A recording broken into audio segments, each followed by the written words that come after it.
السلام علیکم ورحمۃ اللہ وبرکاتہ۔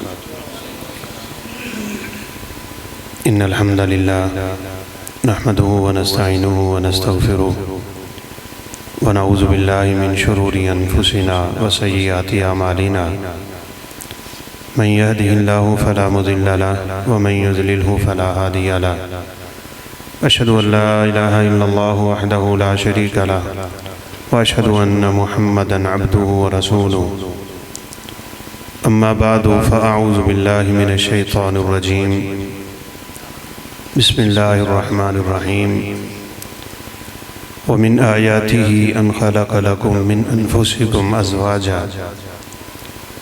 لتسکنوا الیہا وجعل بینکم مودۃ ورحمہ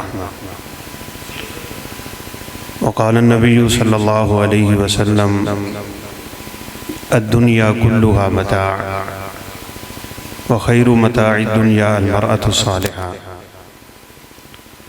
رب اشرح لی صدری ویسر لی امری واحلل عقدۃ من لسانی یفقہوا قولی رب زدنی علما سبحانک لا علم لنا الا ما علمتنا انک انت العلیم الحکیم۔ سب سے قبل اللہ رب العزت کا شکر ہے کہ اس نے ہمیں اپنی خاص توفیق سے اپنے گھر میں جمع ہو کے قرآن و سنت کی چند باتیں کرنے اور سننے کی توفیق بخشی ہے۔ اللہ مالک الملک ہماری اس ادنا سی کاوش کو قبول فرما کے ہمارے لیے ذریعہ نجات بنا دے۔ میں انتہائی شکر گزار ہوں اپنے محترم بزرگ حافظ حسن محمود صاحب کا، اپنے بیٹے بلال کا اور ان بھائیوں کا جن کی وساطت سے یہ پروگرام منعقد ہوا ہے۔ سچ پوچھے تو میں تو اور موضوع پہ گفتگو کرنے کے لیے آیا تھا، لیکن مجھے ابھی یہاں بیٹھنے کے بعد پتہ چلا ہے کہ یہ پروگرام ایک شادی کے موقع پہ ہے، 2 شادیاں، تو انشاءاللہ اب ہم شادی کے موقع پہ ہی گفتگو کریں گے۔ ایک بات تو میرے اور آپ کے علم میں اچھی طرح ہونی چاہیے کہ یہ جو مجلسیں، یہ محفلیں اور یہ جو عظیم اور مبارک سلسلہ ہے، اس کو معمولی نہ سمجھا کرے، قریب قریب بیٹھا کرے، آگے آ جائیں سب بھائی، اور شوق سے بیٹھا کرے۔ اس کا فائدہ یہ ہوتا ہے کہ نبی کریم صلی اللہ علیہ وسلم کی ایک حدیث ہی بلکہ میں آپ کو سنا دیتا ہوں، اور یہ بات میں آپ کو پہلے ذکر کر دوں کہ میرے پاس جو وقت ہے وہ 50 منٹ ہے، 11 بجے انشاءاللہ ہماری گفتگو ختم ہوگی، پھر انشاءاللہ سعید اللہ سعید صاحب کی تلاوت آپ سنیں گے، اور پھر ہماری جماعت کے نامور خطیب شاید ان کو سننے کے لیے آپ آئے ہیں، محترم بنیامین عابد صاحب انشاءاللہ گفتگو کریں گے۔ اللہ تعالیٰ اس محفل کو مبارک بنائے اور صدقہ جاریہ بنائے، میزان حسنات میں اضافے کا باعث بنائے۔ نبی کریم صلی اللہ علیہ وسلم گفتگو فرمانے لگے تو 3 اشخاص پیچھے دیوار کے ساتھ ٹیک لگا کے بیٹھے تھے۔ جو ہی آپ گفتگو شروع کرنے لگے نا تو ایک جلدی سے اٹھا اور اوپر سے گھومتے گھومتے آپ کے قریب آ کے بیٹھ گیا، اور ایک تھوڑا سا آگے ہوا اور تیسرا واپس ہی چلا گیا۔ تو آپ صلی اللہ علیہ وسلم نے فرمایا پہلے تو ان تینوں کی خبر مجھ سے لے لو، یہ جو میرے قریب آیا ہے نا یہ اصل میں اللہ کے بھی قریب ہو گیا ہے اور رب کی جنت کے بھی قریب ہو گیا، اور وہ جتنا قریب ہوا ہے وہ اتنا قریب ہے، اور جو مڑ گیا ہے اس سے اللہ کی رحمت بھی دور ہو گئی۔ اس لیے یہ محفل بڑی عظیم ہوتی ہے۔ اس یقین کے ساتھ، اس ارادے کے ساتھ آپ نے اور میں نے بیٹھنا ہے کہ انشاءاللہ یہ مجلس ختم ہوگی تو اللہ ہمارے گناہوں کو معاف کر چکے ہوں گے۔ یہ اس کے پیغمبر کا وعدہ ہے۔ تو چلیں ہم آتے ہیں اپنے اصل موضوع پہ۔ ہمارے دو بھائیوں کی ماشاءاللہ شادی ہے، اللہ تعالیٰ اس شادی کو مبارک بنائے۔ سب سے پہلا اور بنیادی کام یہ ہے، آپ اپنے بیٹے کے لیے اس عورت کا انتخاب کریں جو دین والی۔ نبی کریم صلی اللہ علیہ وسلم کا فرمان ہے، تنکح المرأۃ لاربعین لمالہا ولجمالہا ولحسبہا ولدینہا فاظفر بذات الدین۔ چار چیزیں دیکھ کے لوگ اپنے بیٹے کی، اپنے بھائی کی عمومی طور پہ شادی کرتے ہیں۔ کون کون سی چار چیزیں ہیں؟ کچھ لوگ تو عورت کا حسن دیکھتے ہیں، کچھ لوگ عورت کا مال دیکھتے ہیں، کچھ لوگ عورت کا خاندان، حسب اور نسب دیکھتے ہیں، کچھ لوگ دین کو دیکھتے ہیں۔ آپ نے فرمایا فاظفر بذات الدین، تو نے دین والی عورت کو ترجیح دینا ہے۔ اگر ترجیحات ہماری دیندار عورتیں بنے گی تو گھر دیندار ہو۔ اگر کوئی شخص اپنے بیٹے کے لیے اس عورت سے نکاح کے لیے خواہش مند ہے جو ٹک ٹاکر ہے، گانے گاتی ہے، فلمیں دیکھتی ہے، بے پردہ گھومتی ہے، بے حیائی کے مناظر پیش کرتی ہے، باپ دیوس اور بے غیرت بن کے زندگی گزار رہا ہے، اور پھر ہم سوچے کہ یہ بیوی گھر میں آ کے سکون پیدا کرے گی، یہ نہیں ہو سکتا۔ سکون کی سب سے پہلی سیڑھی رب کا دین ہے۔ ساری زندگی کا سکون آپ نے تلاش کرنا ہے تو رب کے دین میں تلاش کرنا ہے ہی اس میں، الا بذکر اللہ تطمئن القلوب۔ اب اگر آپ اور میں اس نسخے پہ عمل کریں، بیٹا وہ منتخب کریں جس میں دو صفتیں ہوں، اور بیٹی وہ منتخب کریں جس میں یہ چاروں صفتیں پائی جاتی ہیں۔ اگر چاروں ہو تو کمال ہے، مال بھی ہو، حسن بھی ہو، نسب بھی ہو، دین بھی ہو، تو اس کو تو کہتے ہیں سونے پہ سہاگا ہے۔ لیکن جب بات مقابلے میں آ جائے گی نا، ایک طرف مال والی، دوسری طرف دین والی، آپ کس کو ترجیح دیں گے؟ بولیں، سارے نہیں بولتے، لگتا ہے دین پسند نہیں ہے، اوکھا بڑا ہے۔ ایک طرف دنیا دار، دوسری طرف دین دار، کس کو پسند کریں گے؟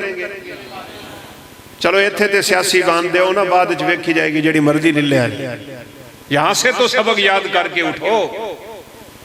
ایک حسن کی مالکہ، دوسری حسن سے کوری، لیکن رب کا دین اس کے اندر کوٹ کوٹ کے بھرا ہوا ہے، کس کو ترجیح دو گے؟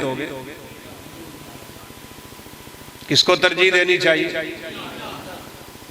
ایک بڑی اعلیٰ ظرف ہو، بڑے اعلیٰ خاندان کی ہو، اور دوسری بیچاری تھوڑی کمزور ہو، کس کو ترجیح دو گے؟ چاروں خوبیاں ہوں تو پھر تو کمال ہے، لیکن بات مقابلے پہ اتر آئے تو آپ نے دین والی عورت کو ترجیح دینی ہے۔ بس کیوں بلا؟ حسن کب تک رہے گا عورت کا؟ 2 بچوں کی پیدائش پہ ختم، 3 بچوں کی پیدائش پہ ختم۔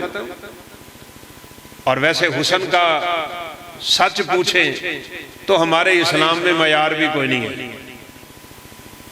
کیوں نہیں کوئی معیار ہے؟ اللہ دے دے، بڑی بات ہے۔ رسول اللہ صلی اللہ علیہ وسلم نے فرمایا، میں نے معراج کی رات سیدنا یوسف علیہ السلام سے ملاقات کی تو میں نے دیکھا کہ اللہ نے کائنات کا آدھا حسن یوسف کو دیا علیہ السلام۔ پوری سورہ یوسف پڑھ لیں، آپ کو سورہ یوسف میں کہیں حسن یوسف کا تذکرہ نہیں ملے گا۔ وہاں تذکرہ ملے گا تو یوسف علیہ السلام کے دین کا ملے گا۔ ان کے تقوی کا ملے گا، پرہیزگاری کا ملے گا، للہیت کا ملے گا، خشیت کا ملے گا، گناہوں سے بچنے کا ملے گا، عفت و عزت اور عصمت کی زندگی گزارنے کا ملے گا۔ اللہ رب العزت کو اس کائنات میں سب سے محبوب چیز اپنا دین ہے۔ میں نے تو کسی کتاب میں پڑھا کہ اللہ رب العزت کو اپنا دین اتنا پیارا ہے کہ اس دین کو اللہ قربان نہیں ہونے دیتے، اپنے انبیاء کو قربان کروا دیتے۔ سب سے مقدم دین کر لو، شادی ہو گئی ہے تب بھی، شادی نہیں ہوئی تب بھی، اگر دین کو اپنی زندگی میں سب سے مقدم رکھو گے، مجھے کعبہ کے رب کی قسم ہے اللہ ہماری زندگی کو سکون اور آرام سے بھر دیتا ہے۔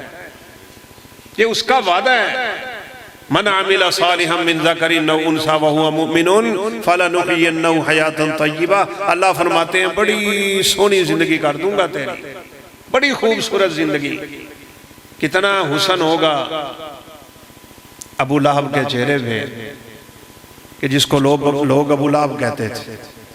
لہب جو ہوتا ہے نا، یہ جیسے لائٹ میرے چہرے پہ بڑی تیز پڑ رہی، شعائیں، لائٹیں، نور، چمکتا ہوا چہرہ، لیکن کیا تبت یدا ابی لہب وتب، تیرے ہاتھ ٹوٹ گئے تو جہنم کا ایندھن، نبی کا چچا ہو کے تیرا حسن کسی کام کا نہیں، اس دنیا کی کوئی چیز کسی کام کی نہیں ہے۔ اور اس کے مقابلے میں بلال کے چہرے پہ کیا ہے؟ کچھ بھی نہیں، چلتے زمین پہ ہیں، قدموں کی آواز جنت میں آتی۔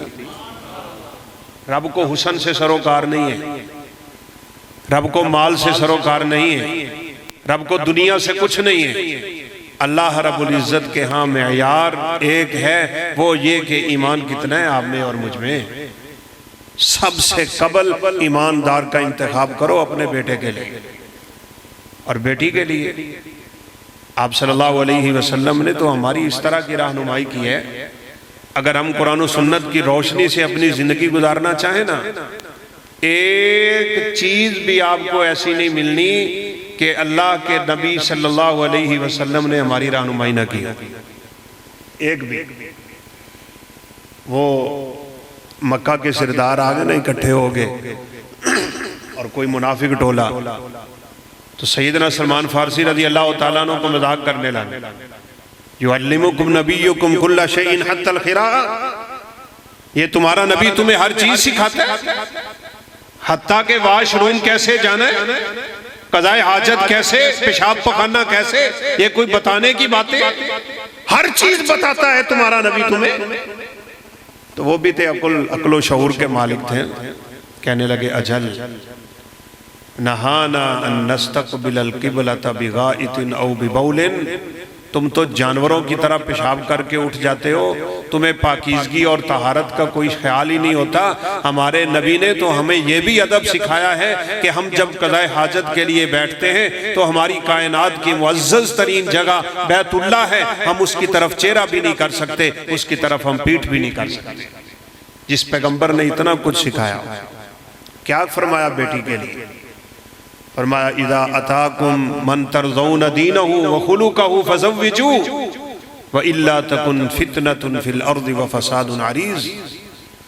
بیٹی کے لیے، بہن کے لیے ایسا رشتہ آ جائے جس کا دین تمہیں اچھا لگتا ہے، جس کا اخلاق تمہیں اچھا لگتا ہے، یہ دو خوبیوں کا مالک بیٹا، دو خوبیوں کا مالک لڑکا پیغام لے کے رشتے کا آ گیا ہے، فرمایا فوراً نکاح کر دو۔ اگر منہ موڑنا چاہو گے اور کہیں اور جانا چاہو گے، اللہ رب العزت اس زمین میں فساد کھڑا کروا دے گا۔ آج دیکھ لے فساد ہی فساد بچا ہوا ہے، لوگ دین کو ترجیح نہیں دیتے۔ اللہ اکبر۔ سیدنا جلیبیب رضی اللہ تعالیٰ عنہ کا واقعہ بڑا مشہور ہے، غالباً کوئی شادی کا ہی موقع ہے۔ آپ صلی اللہ علیہ وسلم بہت خوش ہوتے تھے اس سنت کی جب ادائیگی ہوتی نا۔ بخاری شریف میں ہے، بچیاں، بچے، نوجوان، عورتیں جب شادی سے واپس آ رہے ہوتے، اللہ کے پیغمبر صلی اللہ علیہ وسلم انہیں دیکھ کے بڑا خوش ہوا کرتے۔ خوشی ہے مسلمانوں کی۔ تو آپ صلی اللہ علیہ وسلم نے سامنے بیٹھے اپنے اس جلیل القدر صحابی جلیبیب کو مخاطب کر، اور میں جلیبیب تم نے شادی نہیں کرنی؟ کہا اللہ کے حبیب مجھے کون دے گا؟ کالا کلوٹا سا میں ہوں، نہ کوئی جان ہے، نہ پہچان ہے، نہ مال ہے، نہ عصب ہے، نہ نسب ہے، نہ دنیا ہے، کچھ نہیں ہے میرے پاس، مجھے کون رشتہ دے گا؟ آپ نے فرمایا جاؤ میرے فلاں انصاری صحابی کے دروازے پہ دستک دو اور اسے پیغام دو کہ رسول اللہ صلی اللہ علیہ وسلم فرما رہے تم اپنی بیٹی کا نکاح میرے ساتھ کرنا۔ واقعہ دیکھے ذرا، اجنبی سا بندہ ہے، شاید غلامی کی زندگی سے نکل کے آئے، بازاروں میں بکتے تھے، بکتے بکاتے آتے، کلمہ پڑھا، مسلمان ہوئے، اور بات تو ہٹ کے ہوئی ہے نا، بس اسلام کی دولت جس کے سینے میں آ گئی، اللہ رب العزت اس کا تذکرہ عرش پہ کر دے۔ کم من معروف مجہول فی السماء وَكَم مِّن مَجْهُولٍ مَعْرُوفٌ فِي السَّمَاءِ، کتنے لوگ ایسے ہیں کہ دنیا میں ان کے چرچے ہو رہے ہیں لیکن اس آسمان سے اوپر انہیں کوئی نہیں جانتا۔ کتنے لوگ دنیا میں ایسے ہیں دنیا میں کوئی نہیں جانتا، ان کا ذکر اللہ فرشتوں کے سامنے اپنے عرش پہ کرتا ہے۔ آؤ ادھر آؤ، زندگی سکون کی چاہیے، یہاں آ جاؤ۔ اب جلیبیب گئے اور جا کے دروازے پہ دستک دے، باپ باہر آیا، کھڑے پیر پیغام دے دیا کہ اللہ کے حبیب نے مجھے بھیجا ہے صلی اللہ علیہ وسلم، تم اپنی بیٹی کا نکاح میرے ساتھ کرو گے، یہ اللہ کے حضور صلی اللہ علیہ وسلم کا پیغام۔ چلیں جی، یہ بھی آپ کے فائدے کے لیے بات ہے۔ کہا ٹھیک ہے آپ تشریف رکھیں، میں اپنے گھر والی سے مشورہ کرتا ہوں، اپنے مشوروں میں گھر والی کو بھی شریک کیا کرو، سارے فیصلے خود نہ کریں، حق ہے اس کا، وہ ماں ہے بیٹی کی، وہ ماں ہے بیٹے کی۔ بعض چودھری جو گھروں میں بنے ہوئے ہوتے ہیں نا، اس سے میں کیوں پوچھوں یہ کون ہوتی ہے، ایسے گھروں میں سکون نہیں آتا۔ ان بیویوں کو احترام دو، ان کو عزت دو، ان کو محبتیں دو، ان کو پیار دو، ان سے سکون کی زندگی گزارو، شریعت کے دائرے میں رہ کے گزارو۔ اللہ کے حبیب اس دنیا سے جا رہے ہیں، بار بار نصیحتیں کر رہے تھے، استوصوا بالنساء خیرا فإنہن خلقن من ضلع وإن أعوج شيء في الضلع أعلى۔ وہ لوگوں ان بیویوں کے ساتھ اچھا سلوک کرنا، اچھا سلوک کرنا۔ آج گھروں میں لڑائیاں، فساد، اختلاف، بے سکونی کی فضا، بچے خراب ہو گئے اور بچے ماں باپ کے بے ادب ہو گئے اور نافرمانی کی زندگی۔ کیوں؟ ہر ویلے تو میاں بیوی گھر میں لڑتے رہتے ہیں، وہ موبائل پہ بیٹھے، وہ بھی موبائل پہ بیٹھی ہے، وہ بھی فلم دیکھ رہا ہے، وہ بھی فلم دیکھ رہا ہے، بچے کے کان سے 9 بجے پکڑ کے لاتے ہو مسجد میں، قاری صاحب منڈا میرا پڑھتا ہی نہیں ہے، انہوں سمجھاؤ، تو نے فجر کی پڑھی، تو نے تلاوت کی، تیری گھر والی اٹھی۔ مجھے تو خدا کی قسم وہ حدیث یاد آ رہی ہے، اور میں عمومی طور پہ یہ تذکرے کرتا رہتا ہوں کہ اللہ ہمیں ان کاموں کی توفیق دے دے۔ وہ ایک حدیث ہے نا، نبی کریم صلی اللہ علیہ وسلم نے فرمایا، اللہ قیامت کے دن جس بندے کو نظر رحمت سے دیکھ ہی لے گا نا، اس پہ جہنم حرام ہو جائے گی۔ اللہ ہم سب کو دیکھے۔ کچھ خوش نصیب قیامت کے دن ایسے ہوں گے، دنیا میں بھی ایسے ہیں، بات نظر رحمت سے کہیں اوپر جاتی ہے، اللہ ان کو دیکھتا ہے تو مسکرا پڑتا ہے۔ ان کی کیا شان ہوگی اللہ کے سامنے۔ وہ ملتا ہے نا واقعہ، لو وقت تو قریب پہنچ بھی گیا، چلو میں اس واقعے کو چھوڑ دیتا ہوں۔ ابو طلحہ رضی اللہ تعالیٰ عنہ، آپ نے اشارہ کیا میرا مہمان ہے، ہمارے گھروں میں کچھ نہیں کھانے کے لیے۔ آپ نے اپنی ساری کی ساری بیویوں کے گھر پیغام بھیجا، ہر گھر سے جواب آ رہا ہے گھر میں کچھ نہیں ہے۔ آپ نے فرمایا ہے کوئی میرے مہمان کی مہمان نوازی کر دے۔ وہ سیدنا ابو طلحہ رضی اللہ عنہ جلدی سے کھڑے ہو گئے، بڑا مشہور واقعہ ہے بخاری شریف کا۔ گھر لے گئے، گھر والی سے پوچھا کہ کچھ کھانے کو ہے؟ اس نے کہا کہ ایک بندے کا کھانا ہے، بس آپ نے بھی کھانا ہے، میں نے بھی کھانا ہے، بچوں نے بھی کھانا ہے، بچے بھوکے ہیں، رو رہے ہیں، وہ آپ کا انتظار کر رہے ہیں، ہم آپ کا انتظار کر رہے تھے، کھانا ایک بندے کا ہے بس۔ فرمایا کہ پانی ہنڈیا میں ڈالو، چولہے پہ رکھو، اس میں بس کوئی ہلاتے رہو، بچے بلبلاتے بلبلاتے آخر کار ان کی آنکھ لگ ہی جائے گی نا، باقی ہم دونوں کا کیا کچھ نہیں. آج اللہ کے حبیب صلی اللہ علیہ وسلم کا مہمان ہے, ہمارے گھر سے سیر ہو کے جائے گا اور اللہ کے حبیب کے مہمان کو ہم خوش کریں گے, اللہ مالک الملک ہمارے اوپر رحمتوں کے دروازے کھول دے گا. چلو جی طے ہو گیا. اب عربوں کا دستور ہے میزبان ساتھ نہ بیٹھے تو مہمان کھانا ہی نہیں کھاتا. ہر قوم کی اپنی عادات ہوتی ہے. کہ اللہ کی بندی سن, اب اس نے مجھے مجبور کرنا ہے اپنے ساتھ بٹھانے پہ, میں بھی ساتھ کھانے لگ گیا تو مہمان تو بھوکا رہ جائے گا. کوئی ہیلا تلاش کر, کوئی بہانہ بنا, کوئی ایسی چیز سوچنا کہ میں بھی بیٹھ جاؤں, پتہ بھی نہ چلے, مہمان بھی کھا لے اور سیر بھی ہو جائے. کہا چلیں پھر ایک بہانہ میرے ذہن میں آ رہا ہے کہ جب ہم کھانا کھانے لگیں گے نا, تو نے چراغ ٹھیک کرنے کے بہانے پھونک مار کے چراغ بجھا دے, میں ہاتھ لے جاؤں گا روٹی پہ, واپس لے آؤں گا, منہ ہلاتا رہوں گا, آواز دیتا رہوں گا, مہمان سمجھے گا میں میزبان ساتھ ہے کھانا کھا رہا ہے. بس یوں ہی ہوا, بیوی اٹھی, چراغ ٹھیک کرنے کے بہانے پھونک مار دیا, کمرے میں اندھیرا ہے, اب یہ ہاتھ لگاتے ہیں خالی واپس لے آتے ہیں. اور یہ عمل کس کے لیے ہو رہا ہے؟ اللہ کو راضی کرنے کے لیے. جو اللہ کا دین انسان کے اندر ہونا, اسے پتا ہوتا ہے کوئی نہیں دیکھ رہا, میرا مالک مجھے دیکھ رہا ہے, میں اس کے لیے کر رہا ہوں. یہی توحید ہے. اشتہار پہ توحید و سنت کانفرنس لکھا ہوا تھا, یہی توحید ہے. میرا مرنا, میرا جینا, میرا عمل, میری نماز, میرا روزہ, میری زکوٰۃ, میرے حج, میرے اعمال, صدقات, خیرات, امانتیں, صداقتیں, ریاضتیں, عبادتیں, سب کچھ اللہ کے لیے ہو جائے. اسی کو توحید کہتے ہیں. توحید تو یہ ہے کہ خدا حشر کو کہہ دے یہ بندہ دو جہاں سے خفا میرے لیے, سب کچھ اللہ کے لیے. اب چراغ بجھ گیا, اندھیرا ہو گیا, مہمان نے سیر ہو کے کھانا کھایا. اللہ اکبر. فجر کی نماز ہو گئی. آپ صلی اللہ علیہ وسلم نے آواز دی, رات کو میرے مہمان کی مہمان نوازی کرنے والا کھڑا ہو جائے.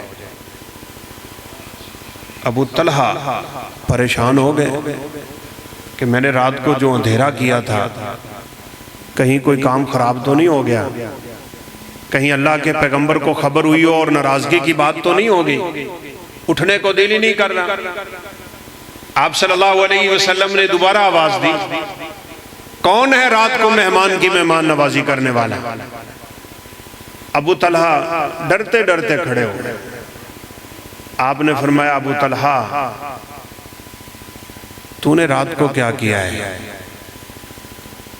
کیا تجھے اس بات کا علم ہے رات کو تیری بیوی نے جو چراغ کو پھونک مار کے رب کو راضی کرنے کا طریقہ تلاش کیا تھا نا, قد عجیب اللہ علی امرکما وضحک اللہ علی امرکما, ادھر تم نے چراغ بجھایا, ادھر رب مسکرا کے تمہیں دیکھنے لگ گیا. قرآن اتر آیا ہے تمہارے لیے. وَيُؤْثِرُونَ عَلَىٰ أَنفُسِهِمْ وَلَوْ كَانَ بِهِمْ خَصَاصَةٌ, بھوکے رہ کے دوسروں کو ترجیح دینے والے, اللہ کی رضا کو تلاش کرنے والے. اگر رب کسی کو نظر رحمت سے دیکھے تو جہنم آرام, مسکرا کے دیکھے تو مقام کیا. پھر بات تو ہماری چل رہی ہے نا میاں بیوی کی, تو میں اصل یہ نکتہ بیان کرنا چاہتا تھا. نبی کریم صلی اللہ علیہ وسلم نے فرمایا یہ فضیلت, یہ مقام, یہ مرتبہ, یہ سعادت, یہ خوشبختی, یہ بختاوری آپ بھی لے سکتے ہیں اور میں بھی لے سکتا ہوں. مجھے بھی دیکھ کے اللہ مسکرا پڑے گا, آپ کو دیکھ کے بھی اللہ مسکرا پڑے گا. کیوں جی, ایک عمل بتاؤں, کریں گے انشاءاللہ. آپ نے فرمایا جو بندہ فجر کی اذان سے پہلے اٹھ جائے, جس کو ہم تہجد کا وقت کہتے ہیں, اور اپنی بیوی کو اٹھائے, اگر نہیں اٹھتی, نیند گہری ہے, تو آپ نے فرمایا ہاتھ میں تھوڑا سا پانی کا چلو لے لے اور اس کے چہرے پہ ہلکا سا پانی لگا دے, اس کی نیند چلی جائے گی, وہ اٹھ کھڑی ہوگی. یا وہ اللہ کی بندی پہلے اٹھ گئی ہے تو اپنے خامند کو اٹھائے, وہ نہیں اٹھا تو وہ یہ کام کرے, اپنے ہاتھ میں تھوڑا سا پانی لے کے اس کے چہرے پہ لگا دے. فرمایا یہ دونوں جب اٹھتے ہیں, وضو کرتے ہیں, مصلی بچھاتے ہیں, اللہ کے سامنے جب دونوں کھڑے ہوتے ہیں, اللہ ان دونوں کو دیکھ کے مسکرانے لگ جاتا ہے. ویسے نئی نئی شادی ہو, سردی کا موسم ہو, خوبصورت بیوی ہو، نرم گرم بستر ہو، پانی ٹھنڈا ہو، اللہ سے نہ دے اور کی کرے۔ اتنی خواہشیں قربان کرنے کا فن ہے میرے اس بندے میں، سب کچھ چھوڑ کے ساری دنیا سوئی ہوئی ہوتی ہے اور یہ کھڑا ہے مجھے راضی کرنے کے لیے۔ اللہ راضی نہ ہو تو اور کیا ہو، اللہ اور کن پہ راضی ہوگا؟ ينزل ربنا كل ليلة إلى السماء الدنيا حين يبقى ثلث الليل۔ عادت بنا، طریقہ بنا، رات کے پچھلے پیر اٹھ چاہے 2 رکعتیں پڑھ لے، اللہ کو راضی کر۔ اللہ آسمان دنیا پہ اعلان کر رہے ہیں حل من مستغفر استغفر اللہ، اور مجھ سے آؤ نا اپنے گناہوں کی بخشش طلب کر، میں تیرے سارے گناہوں کو معاف کر دوں گا۔ اس وقت ہم سوئے ہوئے، فرمایا کوئی ہے رزق تلاش کرنے والا؟ بے روزگاری کے رونے روتے ہیں لوگ، جب رزق دینے والا رزق دینے آیا ہے یہ سویا ہوا ہے بیچارہ، اٹھ جاؤ، اللہ کو راضی کر، تو گھر سکون کا گہوارہ ایسے ہی بنے گا۔ تو آج آپ جا کے کریں گے ویسے یہ کام؟ میرے ساتھ آپ نے وعدہ کر لیا ہے۔ وہ بیوی نے منہ تے چھٹا مارو تو کہے اج خیر ہے تینوں کی ہو گیا، کیڑے مولوی دے ہتھے چڑھ گئے ہیں؟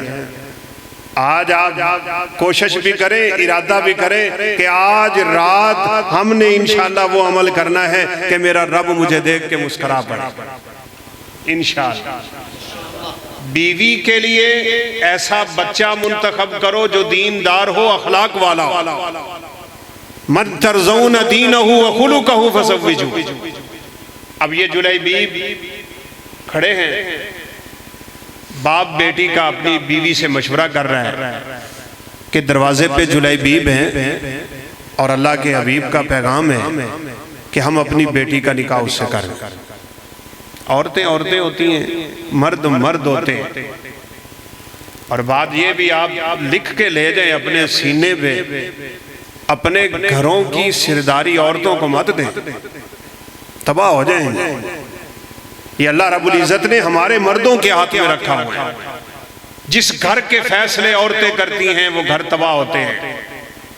فیصلے خود کرو، ہاں مشورہ اس سے کرو، مشورے میں شریک کرو، اور ان کو بھی چاہیے خیر کے مشوروں میں شریک ہو، لیکن اپنے خامدوں پہ چڑھ دوڑنے کی عادت ان میں نہ ہونی چاہیے۔ لیکن یہ چڑھی کہتی جلیبیب میری بیٹی کا رشتہ لینے، میں نے بڑے بڑے مدینے کے سردار ٹھکرا دیے، حسن و جمال کی ملکہ، پڑھی لکھی حسب نسب والی، ساری صفات کی مالکہ، اور وہ کالے رنگ کا مالک آیا میری بیٹی کا رشتہ لینے کے لیے، یہ نہیں ہو سکتا۔ اللہ اکبر۔ بیٹی پردے کے پیچھے ساری باتیں سن رہی ہے، پتہ کیا کہنے لگی؟ ماں خیر ہے تجھے، یہ مت دیکھ دروازے پہ کون آیا ہے، یہ دیکھ بھیجنے والا کون ہے۔ کر میرا نکاح جلیبیب سے،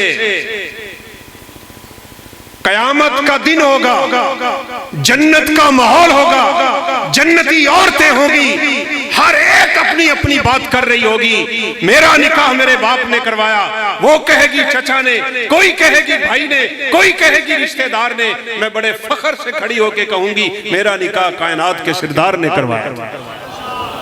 اور پھر یہ نکاح ہوا۔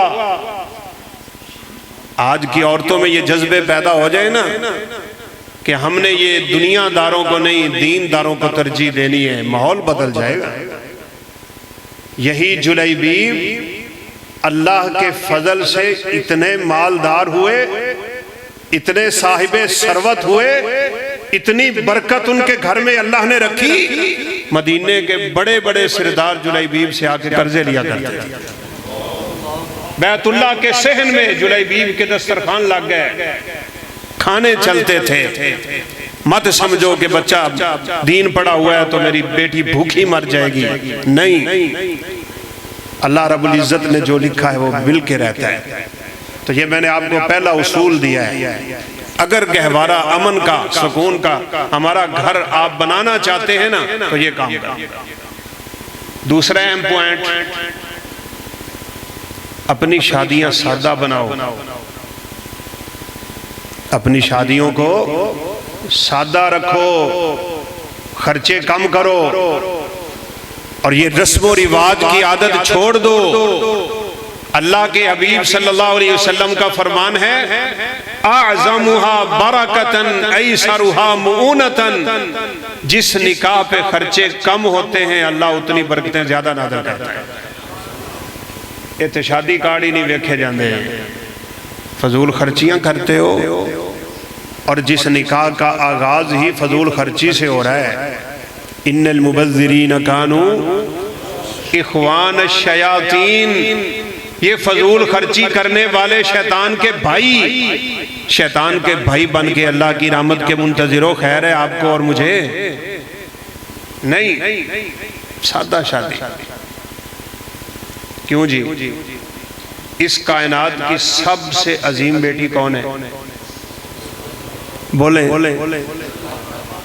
سیدہ فاطمہ رضی اللہ تعالیٰ عنہ، فاطمہ بطول جگر گوشہ رسول محمد عربی کی بیٹی، جنتی عورتوں کی سردار۔ نماز ہوئی ہے، علی رضی اللہ تعالیٰ عنہ آگے بڑھے اور کہا اللہ کے حبیب میں آپ کی بیٹی سے نکاح کرنا چاہتا ہوں۔ شادیاں چیک کرے ذرا یہ سرور کائنات کی بیٹی کا نکاح ہو رہا ہے۔ 4 ٹکے اللہ دے دینا لوگوں کا دماغ خراب ہو جاتا ہے۔ وہ بیچارہ سمجھتا ہے میں ایسی شادی کروں گا زمانہ یاد رکھے گا، خدا کی قسم زمانہ یاد نہیں رکھتا۔ نہ ہی یہ زمانے کے پیچھے لگ کے اپنی دنیا اور آخرت کا بیڑا غرق کر، ہاں کرنا ہے تو کوئی خیر کا کام کر۔ یہ ترکی کے ایک جوڑے کی شادی ہوئی ہے، میں نے خبر پڑھی خود۔ امیر زادے تھے، بڑے لینڈ لارڈ تھے۔ انہوں نے نکاح کے بعد پتہ کیا کیا؟ 500 غریبوں کو گھروں کی چابیاں دی۔ اپنی شادی سے پہلے 500 گھر تعمیر کیے، اور اس دن تمام غریبوں کو اپنی شادی پہ بلا کے انہوں نے نکاح کے بعد ہر ایک کو گھر کی چابی دے دی۔ تجھے اللہ نے مال دیا ہے تو ادھر آنا، فیر کرتے ہو بندوقوں کے اور دکھاتے ہو دنیا کو، رب کو ناراض کرتے ہو، شیطان کو خوش کرتے ہو، اور پھر کہتے ہو شادی میں برکت آئے گی۔ مولوی صاحب جدوں دی شادی کیتی ہے سکون ہی کوئی نہیں۔ بیوی بھی یہی کلمے بولتی ہے، جب سے تیرے گھر میں آئی ہوں میں نے سکون نہیں دیکھا۔ دیکھے کیسے تیری شادی کی ابتدا ہی غلط تھی، تیرے نکاح کا آغاز ہی غلط تھا۔ بیوی کا انتخاب غلط، خامند کا انتخاب غلط، شادی کا طریقہ غلط، سنت سے ہٹ کے عمل سارے شیطانی، خوش شیطان کو کرتا رہا۔ تو اپنی شادی پہ آج امید رحمان پہ لگا کے بیٹھا ہے۔ ہو کیا گیا ہے آپ لوگوں کو اور مجھے؟ سنبھل جائیں، چھوڑ دیں ان چیزوں۔ عصر کی نماز غالباً قریب تھی، آپ گھر تشریف لے گئے، فرمایا بیٹی علی آپ سے شادی کرنا چاہتے ہیں رضی اللہ تعالیٰ عنہ۔ یہ بھی بات بڑی قابل ذکر ہے۔ ہم لوگوں نے نہ بالخصوص ہمارے بر صغیر پاک و ہند میں شادی اتنی مشکل ہم نے بنا دی ہے، سارے شادی کے طریقے اتنے کڑے رکھے ہوئے ہیں کہ شادی کرنا ہمارے لیے عذاب بن جاتا ہے۔ پیغام بھیجنے کے لیے پتہ نہیں ہم کتنا تکلف کرتے ہیں۔ کسی کو تلاش کرو جی، وہ بھیجے، وہ پہلے پیغام دے، پتہ کرو ہندہ ہے کہ نہیں ہندہ، پھر ہوگا تو پھر پتہ نہیں کیا، وہ مہندی اور گانے تو شانے اور رسمیں اور رواج اور مہندیاں اور اللہ کی نافرمانی، مرد و عورت کا اختلاط، سارا کچھ شادیوں میں ہو رہا ہوتا ہے نا۔ ہر کام تو اللہ کی ناراضگی کا ہے۔ او بھائی جس گھر میں آپ نکاح کرنا چاہتے ہیں سیدھا پیغام بھیج دیں، میں آپ کی بیٹی سے نکاح کرنا چاہتا ہوں، کوئی حرج نہیں ہے شرعی طور پہ، بس وہ راضی ہے تو کر دے گا، نہیں راضی تو انکار کر دے گا، اتنی سی بات ہے۔ اور یہ بھی یاد رکھیں یہ اسلام میں منگنی کا تصور کوئی نہیں ہے۔ منگنیاں ہوتی پھرتی ہوتی ہیں اور تبادلے ہوتے پھرتے ہیں، انگوٹھیاں ڈال رہی ہیں جناب سونے کی اور چاندی کی، یہ یہودی ڈالتے ہیں، مسلمانوں کا کام نہیں ہے۔ اور تحفے تحائف دے کے لاکھوں کے بعد میں منگنی ٹوٹ جاتی ہے۔ اور جی سارا کچھ واپس ہی نہیں کر دے، وہ نہیں کر دے۔ لڑائی فساد اختلاف، دین سے ہٹو گے نقصان ہی نقصان ہے۔ اب آپ صلی اللہ علیہ وسلم نے فرمایا نوجوان بچی ہو اور آپ اس سے پوچھیں کہ میں تیرا نکاح کر دوں، خاموش ہو جائے، اذنہا سماتہا اذنہا سکوتہا، اس کی یہ خاموشی اس کی اجازت ہے، اس کا نکاح کر دو۔ فاطمہ رضی اللہ تعالیٰ عنہ چپ کر گئی۔ عصر کی نماز کا ٹائم ہے، آپ نے نماز پڑھائی، نماز پڑھا کے آپ نے صحابہ کو مخاطب ہو کے کہا لوگوں آرام سے بیٹھے رہو، میری بیٹی کا نکاح ہونے والا ہے۔ کیوں جی؟ کوئی شادی کارڈ، کوئی ڈھول تماشا، کوئی لیٹے شیٹے، پتہ نہیں کیا کیا ہم نے اپنے گلے میں ڈال لیا شادی کے موقع پہ۔ اللہ کے حبیب کی بیٹی کا نکاح دیکھو کتنا آسان اور کتنا سادہ ہو رہا ہے۔ نماز ہوئی ہے، آپ نے سیدنا علی کو آگے بلا دیا، فرمایا علی جاؤ حق مار لے کے آؤ۔ سیدنا علی فرمانے لگے میرے پاس کچھ بھی نہیں۔ لوگ آج ان کو مشکل کشا کہتے ہیں، کچھ نہیں میرے پاس حق مار دینے کے لیے۔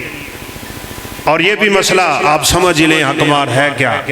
کہنے جی شرعی حق مار نہیں، کوئی شرعی حق مار نہیں۔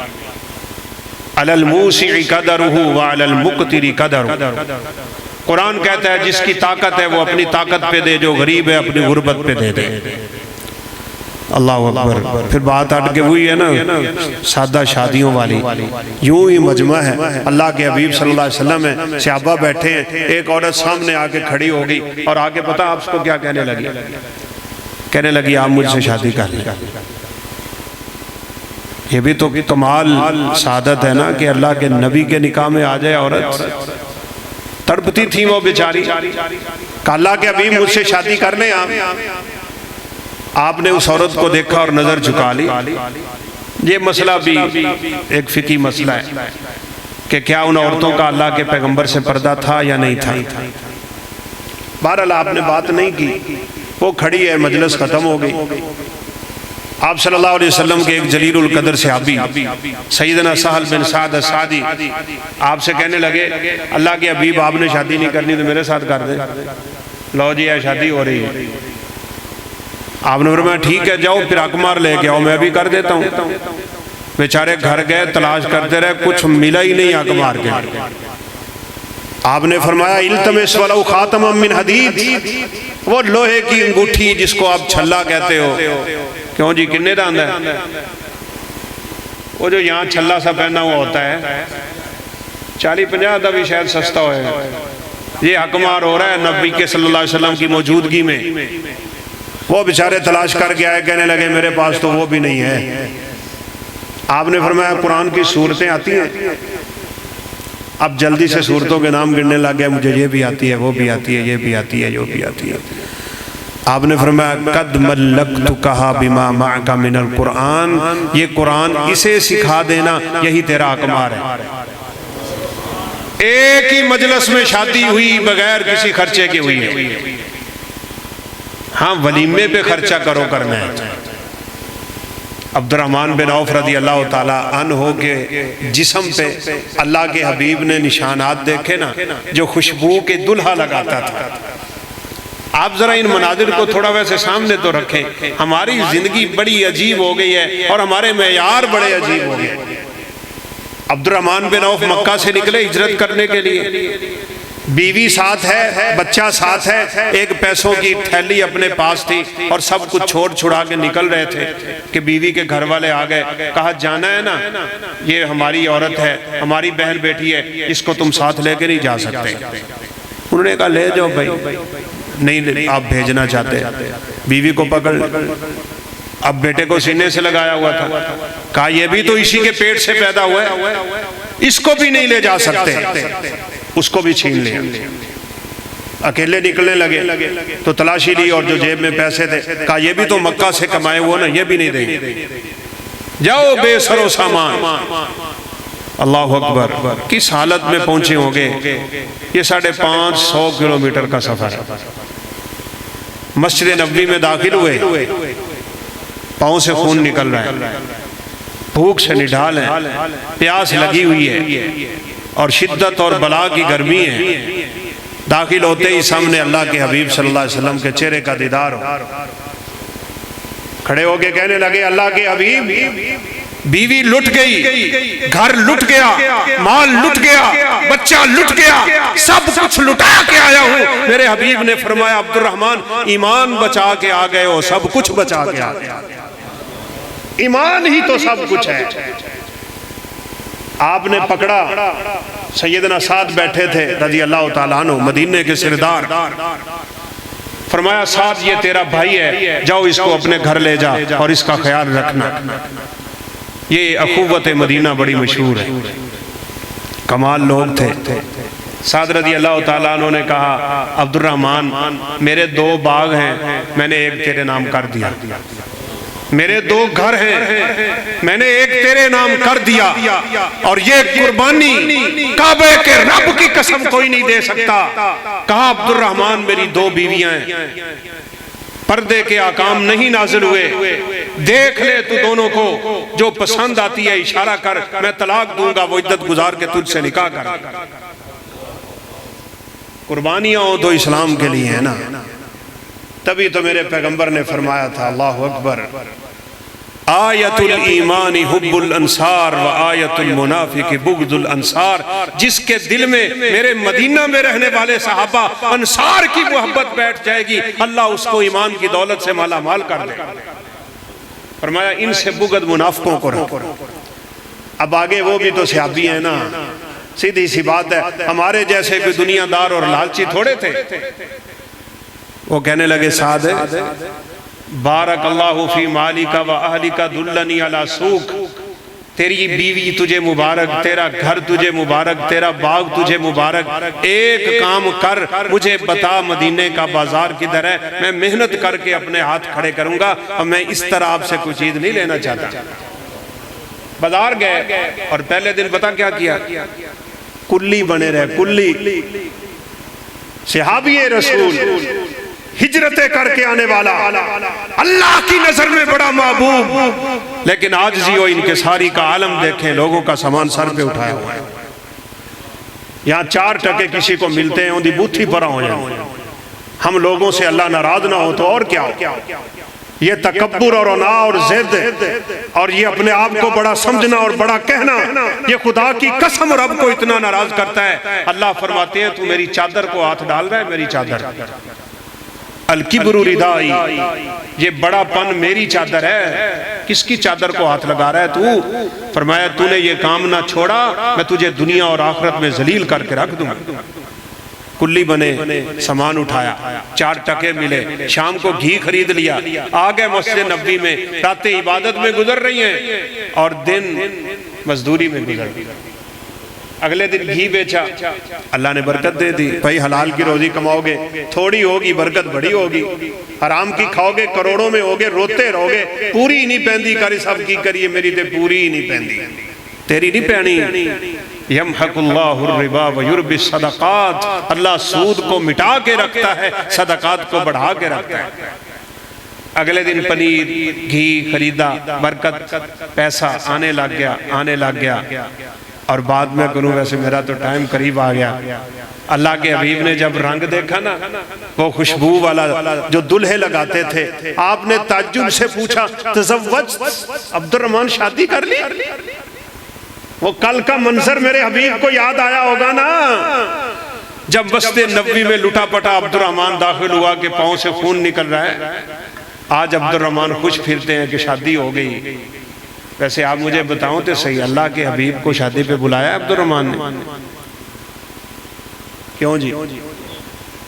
یہ جو برات پہ گاڑیاں بھر بھر کے جا دلہن کا کباڑا کرتے ہو، اس کا کوئی اسلام میں تصور ہے بھی بھلا؟ پتہ ہی نہیں اللہ کے حبیب کو اور آپ کے صحابہ کے نکاح ہو جاتے تھے۔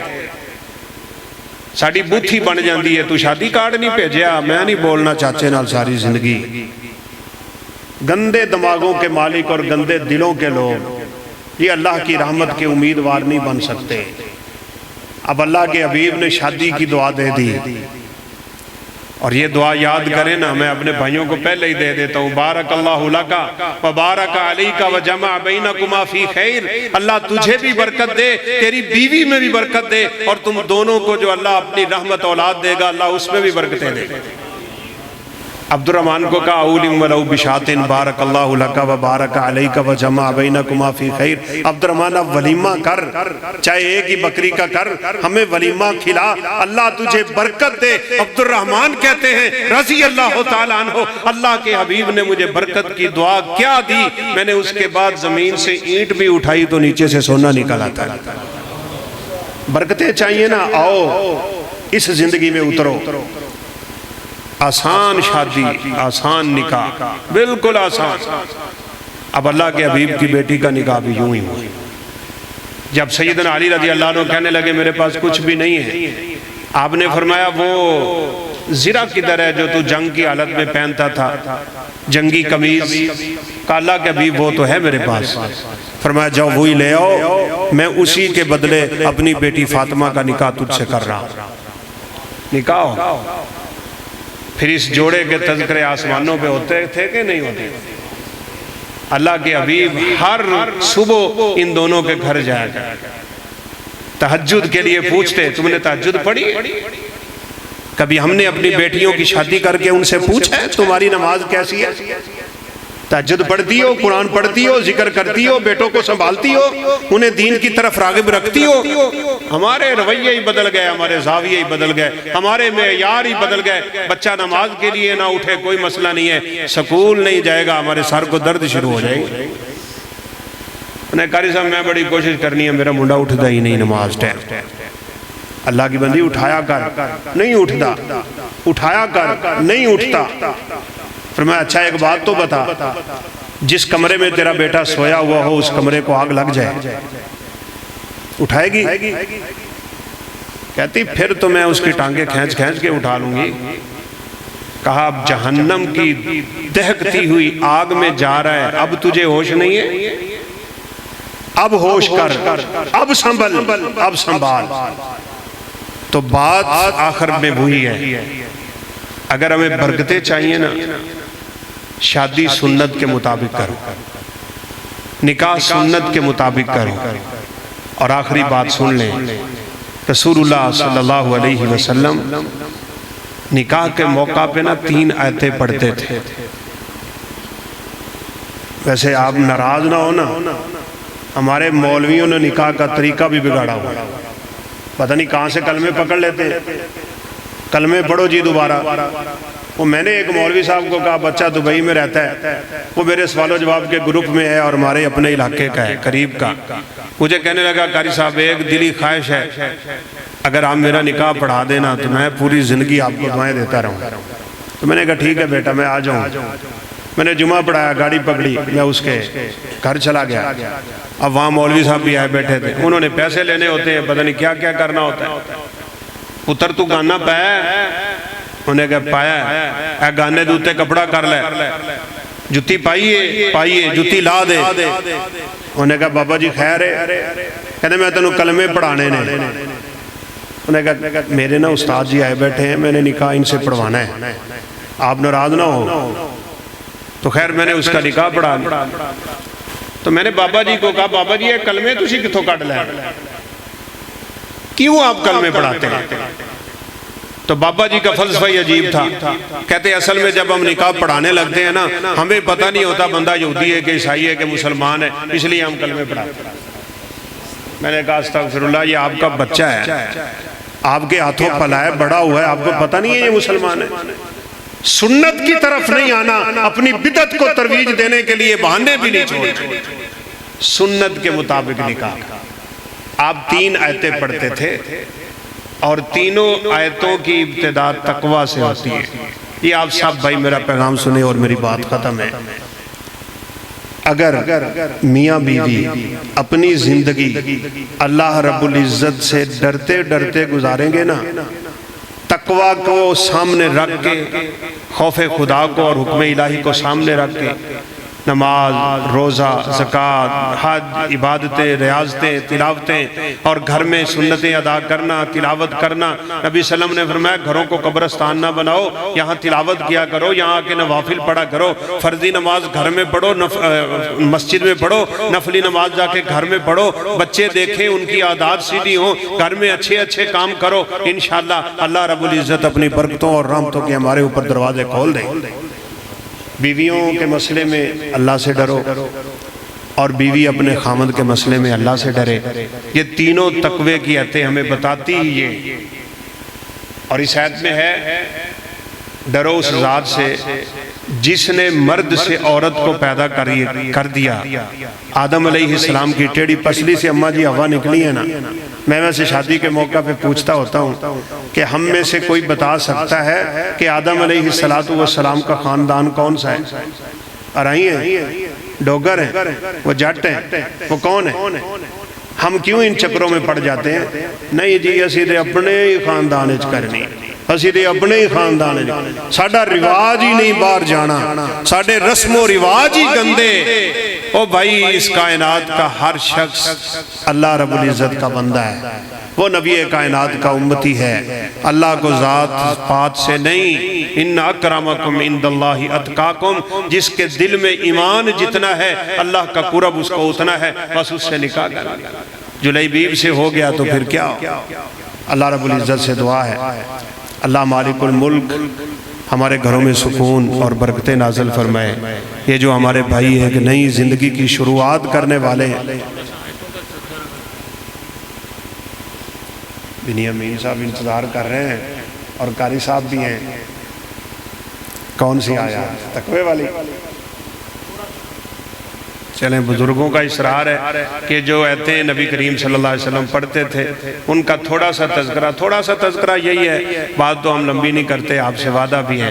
یا ایھا الناس اتقوا ربکم الذی خلقکم من نفس واحدہ فخلق منہا زوجہا وبث منہما رجالا کثیرا ونساء۔ ان آیات میں بات یہی سمجھ آ رہی ہے کہ اللہ رب العزت نے آدم علیہ السلام کی ٹیڑھی پسلی سے اماں حوا کو نکال دیا نا۔ یہاں بھی ایک بات نوٹ کریں، لکھ کے لے جائیں، عورت ٹیڑھی پسلی سے پیدا ہوئی ہے، اس کے اندر ٹیڑھ پن رب نے رکھا ہے، یہ 7-5 دن بیمار رہتی ہے، اس کو ان بیماری کے ایام کا سامنا کرنا پڑتا ہے، اسے بڑے بڑے زندگی کے مسائل کا سامنا کرنا پڑتا ہے۔ اللہ کے حبیب نے فرمایا اس کے اندر ٹیڑھ پن رہے گا ہی رہے گا، تم اس ہڈی کو جو ٹیڑھی ہے نا اس کو کبھی سیدھا کرنے کی کوشش نہ کرنا، وگرنہ یہ ہڈی ٹوٹ جائے گی، یہ سیدھی نہیں ہوگی۔ کسرہا طلاقہا، اور اس کا ٹوٹنا کیا ہے؟ طلاق ہو جائے گا۔ دنیا میں جب سے دنیا بنی ہے آدم علیہ السلام سے لے کے آج تک کوئی عورت ایسی نہیں جو 100% اپنے خامد کے لیے سیدھی ہو ہی نہیں سکتی، اس کے اندر کمزوری ہے، ٹیڑھ پن ہے، اللہ نے رکھا ہوا ہے۔ آپ نے فرمایا ان استمتعت بہا وبہا عوج، اس ٹیڑھ پن کے ہوتے ہوئے اس سے فائدہ اٹھاؤ جو اٹھانا ہے۔ کبھی غصہ آئے نا اور اس کی کوئی چیز بری لگے تو اس کی اچھی اچھی عادتیں یاد کیا کرو۔ ایک واقعہ مذکور ہے سیرت کی کتابوں میں، اگرچہ اس پہ بعد نے کلام بھی کی ہے۔ عمر فاروق رضی اللہ عنہ کا زمانہ ہے، ایک بیوی نے خامن کو کوئی 4 تیز کلمے بول دیے، اب وہ بھاگا سیدھا عمر فاروق رضی اللہ عنہ کو شکایت کرنے کے لیے کہ میں جا کے ذرا تیرے کان پکڑواتا ہوں نا۔ وہ کہتا ہے میں جا کے ہکا بکا ہی رہ گیا۔ سنیے کیسے؟ کہا امیر المومنین کے گھر میں گیا نا، ان کی بیوی ان سے لڑ رہی تھی اور امیر المومنین عمر فاروق چپ کر کے کھڑے سنی جا رہے ہیں۔ تسی کدی سنیا نے اپنی بیوی نے؟ ہندی کون ہے میرے سامنے گل کرنا لی؟ وہ بیچارہ کھڑے پیری واپس۔ اگلے دن ملا نا تو اسی بات کا تذکرہ کیا کہ میں تو اس مقصد کے لیے آیا تھا، یہ کیا ہو گیا؟ اللہ اکبر۔ سیدنا امیر المومنین عمر فاروق فرمانے لگے اللہ کے بندے میری بیوی میرے لیے کیا کچھ برداشت نہیں کرتی، 9 مہینے پیٹ میں بچہ اٹھاتی ہے میرا، بڑی مشکل سے جنم دیتی ہے اسے، 2 سال اپنا خون دودھ پلاتی ہے، میری سردی گرمی کا لحاظ رکھتی ہے، میرے ہر آرام کا بندوبست کرتی ہے، میرے گھر کی صفائی بھی کرتی ہے، وہ روٹی بھی پکاتی ہے، میری سب کچھ میری بیوی میرے لیے مار مار کے پھونک آگ میں اور لکڑی میں اس کے آنسو گر رہے ہوتے ہیں، وہ میرے لیے اتنا کچھ برداشت کر جاتی ہے، میں اس کی 2 باتیں بھی برداشت نہیں کر سکتا۔ برداشت کرو نا۔ بلکہ ایک حدیث میں ہے نبی کریم صلی اللہ علیہ وسلم نے سیدہ عائشہ کو کہا تھا رضی اللہ تعالیٰ عنہ، فرمایا عائشہ جب تو مجھ سے ناراض ہوتی ہے نا مجھے پتہ چل جاتا ہے۔ کہا کیسے؟ کہا جب تو خوش ہو نا تو قسم اٹھاتی ہے ورب محمد صلی اللہ علیہ وسلم، مجھے محمد کے رب کی قسم، اور جب تو مجھ سے ناراض ہوتی ہے تو کہتی ہے ورب الکعبہ، کعبہ کے رب کی قسم۔ ساڑھا نام ہی نہیں لیندی پھر ہیں۔ اور بھائیو تیرے اندر جگر ہے نا تو اس میں بھی ہے، عورتیں تو نہیں سن رہی ہیں، سن دیا بھائیاں نے پھر تسی مار گئے، وہ بھی سن رہی ہیں۔ میں نے ایک دفعہ جمعہ پڑھایا کہ خامدوں کو میں نے مخاطب کیا نا کہ بیویوں پہ خامدوں کے کیا حقوق ہیں۔ صاحب ظاہر بات تو کروں تو لمبی بات ہے، وہ ایک ہی حدیث ہم سن لے تو سمجھ آ سکتی ہے۔ نبی کریم صلی اللہ علیہ وسلم نے ایک حدیث میں تو فرمایا کائنات میں اگر سجدہ جائز ہوتا اللہ کے علاوہ تو میں بیوی کو کہتا وہ اپنے خامد کو سجدہ کرے، اتنا مقام ہے۔ اور ایک حدیث میں آپ نے فرمایا اس کے پاؤں میں زخم ہونا اور وہ پیپ بھی اس کا چاٹے اور خون بھی چاٹ لے تو پھر بھی اس کا حق ادا نہیں کر سکتی۔ اور ایک حدیث میں ہے وہ تیری جنت بھی ہے تیری جہنم بھی ہے، یعنی خامد عورت کے لیے جنت بھی، خامد عورت کے لیے جہنم بھی۔ اس کی فرما برداری کرے گی تو جنت میں جائے گی، نافرمانی کرے گی تو جہنم میں جائے گی۔ خیر میں کچھ 4 گلاں واہ واہ کی تھیاں نا تو مجھے کئی بندے کہنے لگے قاری صاحب ہوئے ہوئے ہوئے تسی پہلے دسیا ہوندہ نا اسی بیویاں نو نال لے گیا، تو میں کہا تسی اگلی بار لے آئے جے۔ وہ سارے بڑے شوق نہ لے کے آئے تو اگلا جمعہ میں نے رکھا ہوا تھا بیویوں کے خامدوں پہ حقوق کیا ہیں۔ کہنے ہون تسی سانو چنگا مروایا ہے، یہ پہلے ہی نہیں سر قابو آن دیا، ہون تسی اور ساڑھے حقوق انہاں دے حقوق ساڑھے تے چڑھا چھڑے رہے۔ تو بہرحال بھائیو یہ نبی کریم صلی اللہ علیہ وسلم کی سنت ہے۔ نبی کریم نے صلی اللہ علیہ وسلم نے فرمایا استوصوا بالنساء خیرا، بلکہ آپ جب دنیا سے جا رہے تھے تو 3 نصیحتیں کی تھی نا، یہ تینوں تو ہمیں یاد ہونی چاہیے نا۔ آپ نے فرمایا الصلاۃ الصلاۃ وما ملکت ایمانکم واتقوا النساء واتقوا النساء واتقوا النساء۔ وہ لوگوں نماز نہ چھوڑنا، اپنے غلاموں پہ زیادتیاں نہ کرنا، اور اپنی بیویوں کے مسئلے میں اپنے رب سے ڈرتے رہنا، ان کے اوپر تم نے ظلم نہیں کرنا۔ آپ نے فرمایا کائنات کا بہترین انسان وہ ہوتا ہے جو اپنی بیوی کے لیے بہترین ہوتا ہے۔ کچھ لوگ باہر بڑے خوش، بڑے بااخلاق، بڑے میٹھے، گھر میں داخل ہوتے ہی ان کا ماحول بدل جاتا ہے، چہرہ بدل جاتا ہے، بیوی سے گفتگو کرنے کا انداز بدل جاتا ہے۔ نہیں بھائی وہ زیادہ حق رکھتی ہے نا۔ وہ ایک حدیث ہے آپ صلی اللہ علیہ وسلم نے 3 قسمیں اٹھائی تھیں، واللہ لا یؤمن بی، واللہ لا یؤمن بی، واللہ لا یؤمن بی، اللہ کی قسم اس بندے کا مجھ پہ ایمان ہی نہیں ہے، ایمان نہیں ہے، ایمان نہیں ہے۔ اللہ کے حبیب کون؟ آپ نے فرمایا جس کا ہمسایہ، جس کا پڑوسی اس کی تکلیفوں سے تنگ آ چکا ہے اور اس کی تکلیفوں سے محفوظ نہیں۔ آپ مجھے بتائیں کہ کائنات میں سب سے بڑا پڑوسی کون ہے؟ کیوں جی؟ اس کائنات میں ہمارا سب سے بڑا پڑوسی کون ہے؟ بیوی۔ ہم ڈردے ڈردے کہنے ہیں بیوی 10 گھر تک ہمسائے کا حق چلتا ہے، 10 دیواریں ہیں درمیان میں، اور اس کو تنگ کرے تو ایمان سے خالی ہو جاتا ہے۔ جس بیوی کو اللہ نے تیرے اور میرے لیے لباس قرار دے دیا ہو، ہن لباس لکم وانتم لباس لہن، وہاں پردے دیواروں کے اور تو تنگ کرے تو ایمان سے کورا بن جاتا ہے، اور یہاں پردہ بھی کوئی نہیں، اس کو تنگ کرے گا تو تیرا ایمان کہاں رہ جائے گا؟ لہٰذا بیویاں بھی اللہ کے مسئلے میں اور دین کے مسئلے میں اپنے خامدوں کے حقوق ادا کریں اور خامد بھی حقوق ادا کریں۔ اللہ رب العزت سے دعا ہے کہ اللہ تعالی ہم نے جو سنا ہے ہمیں عمل پیرا ہونے کی توفیق نصیب فرمائے۔ ایک چونکہ شادی کا موقع ہے، مجھے بات یاد آئی اپنے ایک استاد محترم کی۔ وہ کہتے تھے کہ وہ ویسے ہیں بھی اس فن کے بڑے ماہر، ٹرینر استاد ہیں، ٹریننگ کرواتے ہیں۔ تو وہ کہتے ہیں میرے پاس ایک کیس آ گیا۔ کیس کیا تھا؟ بندہ کہندہ جی میری بیوی نال نہیں بڑھ دی۔ ویسے ہے یہ بھی عجیب بات ہے۔ میرے پاس بھی ایک ساتھی آیا، مجھے کہنے لگا قاری صاحب میری بیوی نال نہیں بڑھ دی۔ میں کہ کنے بچے ہی کہندہ 4۔ میں کہ اجے تو بڑھ دی نہیں۔ کیوں ہمارے یہ مزاج بگڑے ہوئے ہیں، ایسے ہی زبانوں پہ کلمے چڑھے ہوتے ہیں۔ بیوی بھی کہتی ہے میں جدو دی آئی ہیں اس کارج میں تو سکون ویکھے ہی نہیں نا، اور یہ بیچارہ بھی اسی بات پہ لٹکا ہوا ہے۔ اب استاد جی کہتے ہیں میں نے اسے کہہ دیا اچھا تو ایک گل دس، تو اپنی بیوی کی تعریف کرتا ہے؟ کہنے لگا نہیں۔ ویسے یہ بڑی مزے کی بات ہے، ہم سناتے تو نہیں اس طرح کی چیزیں، لیکن چونکہ شادی کا موقع ہے کہا بیوی کی تعریف کیا کر۔ بیویاں تعریف کو بڑا پسند کرتی ہیں اور عورتیں ویسے ہی تعریف کو بڑا پسند کرتی ہیں۔ انہیں کہ کدی بھینڈی پکے نا تو وچ پی جاوے اودے کول پانی تو تسی کہو اج تے بھینڈی دا شوربہ بنایا ہی کمال کرتا ہے، بس وہ خوش ہو جائے۔ اس نے کہا جی میں کیسے تعریف کروں، زندگی گزر گئی میں نے کبھی تعریف کی نہیں۔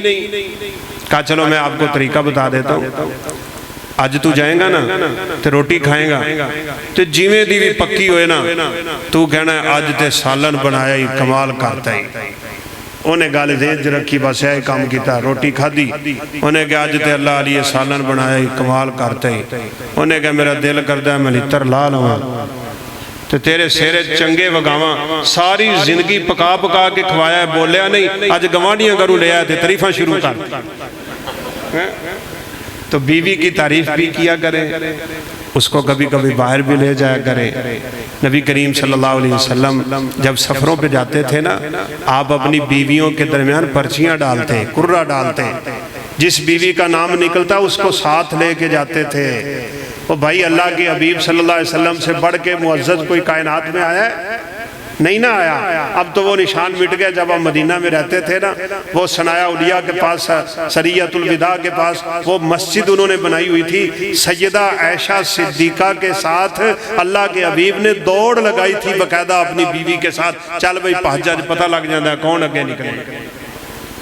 ساڑھے منہ بڑے انہوں نے کار واڑ کے پڑھولے تھا، بلکہ نئی نئی شادی ہوئی تھی تو ایک سفر میں تھے تو سیدہ عائشہ صدیقہ نے آپ کو کہا چلو آج پتہ لگ جاتا ہے کون اگے نکل رہا ہے۔ اب ان کی عمر تھوڑی تھی، نبی صلی اللہ علیہ وسلم کی زیادہ تھی، وہ ہلکی پھلکی سی جسم کی مالکہ تھی، وہ دوڑی اور نبی صلی اللہ علیہ وسلم کو پیچھے چھوڑ کے نکل گئی۔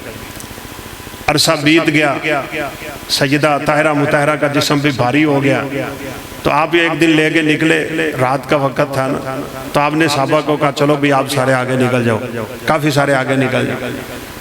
تو آپ فرمانے لگے عائشہ آؤ آج پھر مقابلہ ہوگا۔